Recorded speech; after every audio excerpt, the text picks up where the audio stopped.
c'est pas par hasard, c'est pas par accident que Jésus-Christ est mort, qu'il est venu sur terre. Quand il vient sur terre, dans Hébreux 10, on dit que tu as voulu que je vienne pour faire ta volonté, Père, parce que tu n'as créé aucun sacrifice pour le péché, aucun holocauste. Tu m'as formé un corps pour que je vienne faire ta volonté. Donc, Dieu avait prévu depuis la fondation du monde que Jésus devait venir mourir pour acheter l'humanité.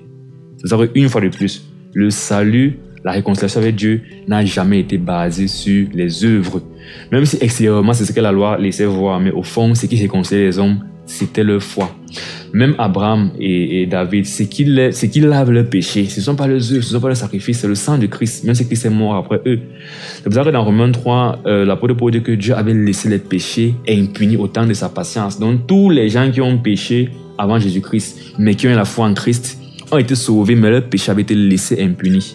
Mais quand Christ meurt, leur péché est donc pardonné. C'est pour ça qu'on dit que Dieu, en tuant Jésus-Christ, a justifié celui qui est à la foi tout en restant juste. Donc il a pardonné le pécheur tout en restant juste parce que le péché du pécheur a été payé en Jésus-Christ. Et j'ai parlé de Romains 3, 23 où on dit qu'il est la victime propitiatoire que Dieu avait désignée afin de montrer sa justice. Ce qu'il faut comprendre, c'est que le christianisme est la seule religion qui nous offre un Dieu qui est juste.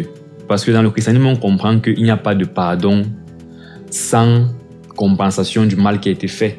C'est-à-dire nos péchés ne sont pas pardonnés juste parce qu'on demande pardon à Dieu. Nos péchés sont pardonnés parce qu'ils ont été punis, mais en Christ. Et la loi dit qu'il n'y a pas de pardon sans effusion de sang. Il n'y a pas de pardon sans effusion de sang. Voilà le Dieu que nous servons. Il est juste. S'il y a le mal qui est fait, le mal doit être puni. Soit donc il est puni en nous-mêmes, soit il est puni en quelqu'un d'autre, mais il doit être puni. Et c'est en ça que nous rendons grâce à l'offre que Dieu nous a fait. Il nous a offert Jésus-Christ qui a pris cette punition à notre place. Donc en dehors du christianisme, tous les autres dieux sont injustes. C'est pour ça qu'en dehors du christianisme, il n'y a que des idoles. L'Éternel, c'est le vrai Dieu. Les autres sont des idoles.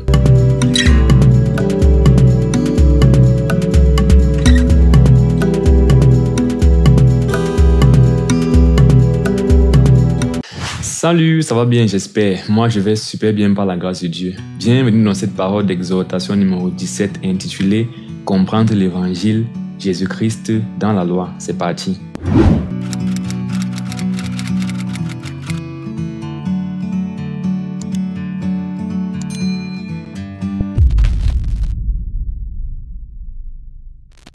Le but de cette vidéo est